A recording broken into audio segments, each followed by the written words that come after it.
cerita nih. Boleh. Ya, hari ini kami melakukan rapat kerja lagi dengan Kementerian Kelautan Perikanan membahas isu-isu strategis, misalnya ketersediaan ikan dan harga ikan jangan sampai bergejolak nanti menjelang selama Idul Fitri dan puasa ini.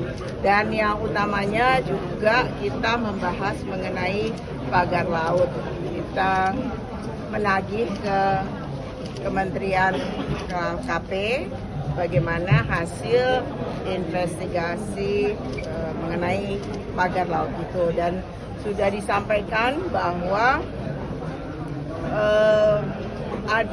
sudah ada 2 orang tersangka ya Pak, tersangka yang sudah mengakui bahwa dialah yang bikin pagar laut itu dan akan membayar kompensasi daripada pencabutan pagar laut itu sebesar 48 miliar.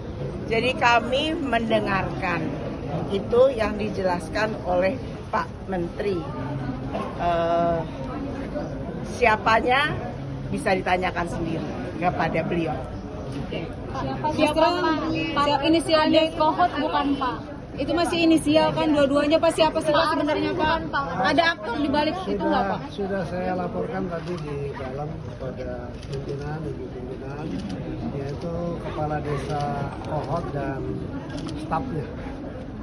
Tapi ada aktor nggak di balik mereka berdua itu Pak? Karena kan dibilang katanya ini Kami sudah berkoordinasi dengan kepolisian mulai dari penyidikan sampai kemudian hari ini, seperti yang teman-teman sudah lihat juga di media. Pak, tapi kalau kan tadi yang dipertanyakan soal anggaran dan segala macamnya gitu loh Pak, maksudnya pasti apa tidak ada kecurigaan, apakah ada orang di belakang dari ada perusahaan besar mungkin Pak? apakah tidak ada apa yang untuk melihat Ya itu ranahnya bukan di lagi Pak?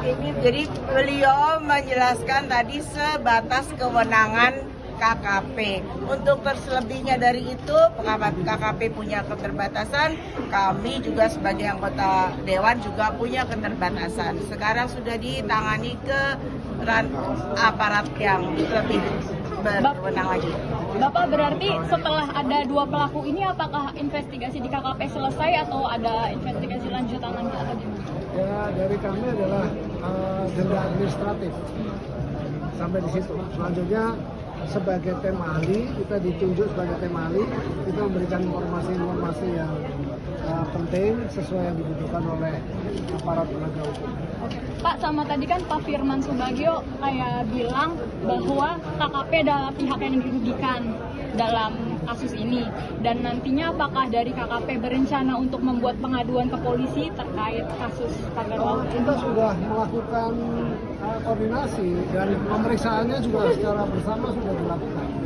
Jadi waktu pemeriksaan, penentuan dan sebagainya kita mengajak kepolisian bersama-sama untuk memeriksa.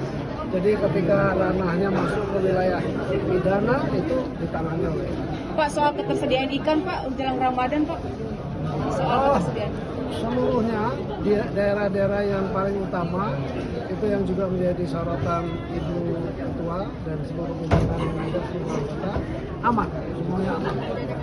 kenaikan harga Kita mungkin akan Pak? menjaga untuk tidak kenaikan. Stabilitas. Nah, soal data